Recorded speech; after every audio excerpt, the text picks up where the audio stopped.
Well, it can be said that the last link in our chain has been closed with the recognition that we have to define, acknowledge, and experience what is the real meaning and consequence of enlightenment. And as we open a new link in this never-ending chain, there's a very important question to be asked. Now, rising out of the story that was told of Divine Mother's life, when it was told that she was given the power of Ramakrishna, the great saint who introduced, you could say, universality, through a messenger who came to her. She was given that power to complete the work of Ramakrishna with the householders, it was said. But Divine Mother, as was already told, very often said three things. First, she said that when she died, the power would go back to the source. She also said very often that the age of gurus is at an end. But then she would very often say, and again, there are only three graces: to be born as a human being, to be seeking liberation, and to be in the presence of an enlightened master. So this poses a dilemma for us, and of course the question that completed our link, and no doubt has been answered in our own way by each of us, still leads us into the question that's our endeavor over the next storytelling. But first, there's a story, an old story about that king who had been a spiritual practitioner for many, many years. And he and his chief advisor had shared that spiritual path and the teachings and the disciplines that came along with it.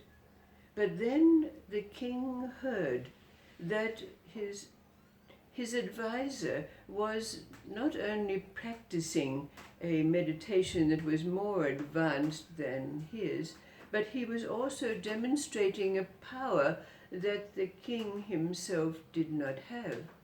So the king confronted his advisor, and how is it? We've shared this spiritual path, and now I hear that you're practicing something greater than me and have a power that you're demonstrating. And why do I not have this power and this ability? And so his advisor said, Your Majesty, it can only be demonstrated to us. So when the time was right, when the king and the advisor were together, the advisor said to the king, Your Majesty, call over that sentry that is standing by the door keeping guard for us. And so the king called over the sentry, who stood there stiffly waiting for whatever order was to be given. But it was the advisor who said to the sentry, Guard, slap the king's face. And of course the sentry just stood up more stiffly and completely ignored what this advisor had said. But then the advisor turned to the king and said to the king, Now you order him to slap my face. And so immediately the sentry responded to the order of the king and gave the advisor a good slap across the chops. So the advisor was able to say to the king, "You see, your order was obeyed because you have the proper authority. It is the same with spiritual things. You have to have the proper authority." So the very big question that opens the link for us is, when there is no longer a lineage, a messenger to come to us, conferring on us some power of some lineage, or some Zen master who passes on his staff and his bowl, and so forth. There are so many evidences of lineages and how the power is conferred. When we know that the age of gurus and lineages is no longer, how do we know that we have the proper authority?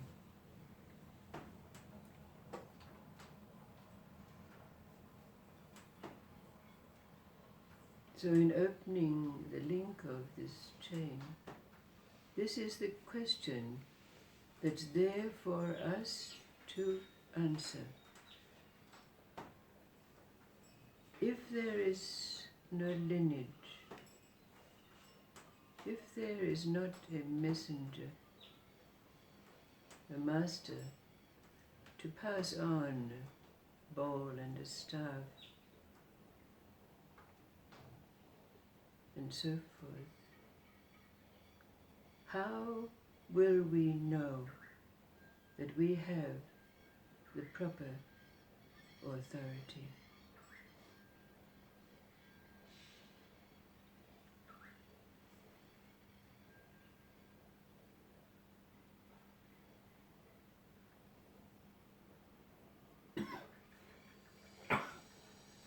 Have you had a gleaning yet?